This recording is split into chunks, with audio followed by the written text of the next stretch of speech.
Bonjour et bienvenue dans cette vidéo, pour cette édition de l'actualité du Real Madrid, en ce jeudi 5 octobre 2023.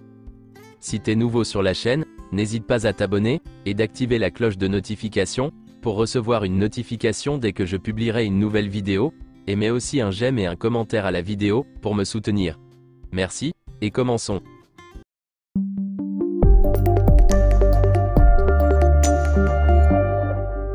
Tout d'abord souhaitons un joyeux anniversaire à Kepa, qui fêtait avant-hier, le mardi 3 octobre, ses 29 ans.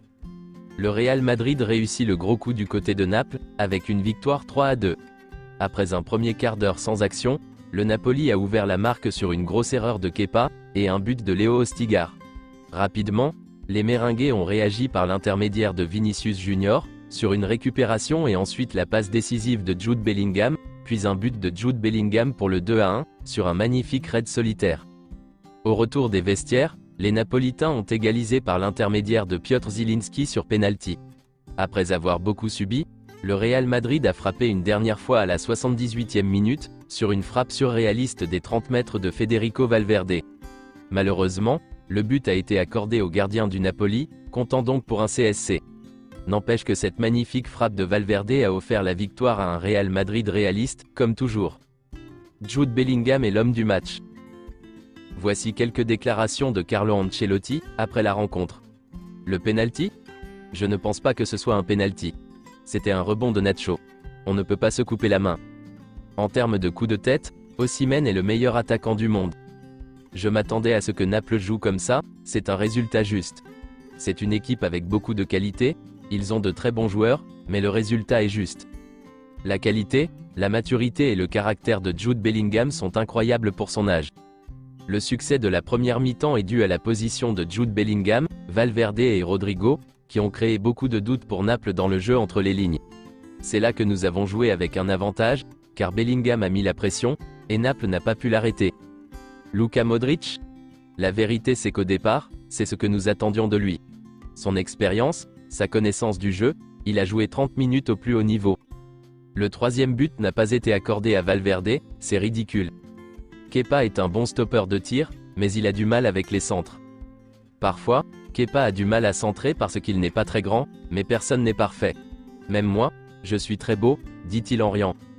C'est officiel, le Classico aura lieu le 28 octobre. David Alaba a été convoqué par l'Autriche, pour les prochains matchs de qualification à l'Euro. Selon une source, Florentino Pérez aime Vinicius Junior et Rodrigo. Le président veut qu'il soit titulaire en attaque, dans les grands matchs. La Coupe du Monde 2030 se déroulera dans 6 pays différents, sur 3 continents. En Argentine, pour un match d'ouverture. Au Paraguay, pour un match d'ouverture.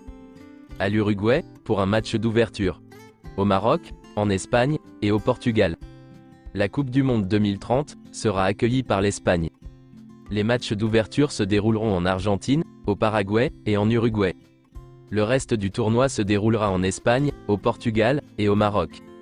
L'Argentine, le Paraguay, l'Uruguay, l'Espagne, le Portugal et le Maroc se qualifieront donc automatiquement, pour la Coupe du Monde 2030. La finale de la Coupe du Monde 2030 se jouera en Espagne, et se déroulera au Santiago Bernabéu. Tchouaméni est très apprécié au sein du club. Il est présenté comme quelqu'un qui a choisi le Real Madrid, plutôt que de gagner plus d'argent ailleurs. Il est considéré comme un phénomène, et l'un des leaders de la nouvelle génération du club. Tchouaméni jouit de l'affection de tous les membres du vestiaire, qui qualifient son attitude d'excellente. Ils savent qu'il a quelque chose de spécial. Dans un communiqué officiel, le Real Madrid annonce que Florentino Pérez a ordonné le dépôt immédiat d'une action judiciaire contre l'ancien commissaire Villarreiro, pour les fausses accusations de corruption d'arbitre, lancées sur la station de radio catalane RAC1. Nacho est suspendu pour 3 matchs, selon Marca. Selon Fabrizio Romano, le Real Madrid reçoit des rapports fantastiques sur Endrick, sur le terrain et en dehors. C'est un garçon très sérieux, très professionnel. Le Real Madrid est très satisfait de ce que fait Endrick, et attend son arrivée. Ils sont impatients de le voir. Selon certaines informations, l'Inter Miami est intéressé par la signature de Luka Modric. David Beckham veut Luka Modric à l'Inter Miami, mais il est totalement concentré sur le Real Madrid maintenant, car il veut redevenir un titulaire régulier. Voici quelques déclarations de l'agent d'Alphonso Davies, José. De nombreuses équipes s'intéressent à lui. je suis sûr que le Real Madrid pourrait être l'un des clubs qui aimerait signer Alphonso Davies. Il y a aussi plusieurs clubs de Première Ligue qui veulent tous avoir l'un des meilleurs latéraux gauche du monde. Nous verrons ce qui se passera. Si David Alaba a parlé à Alphonso Davies du Real Madrid, Alphonso Davies a joué avec Alaba pendant 3 ans, ils sont amis, ils se parlent tout le temps. Davies ne partage pas les conversations qui ont lieu lorsqu'ils sont seuls, mais je suis sûr qu'Alaba veut rejouer avec lui.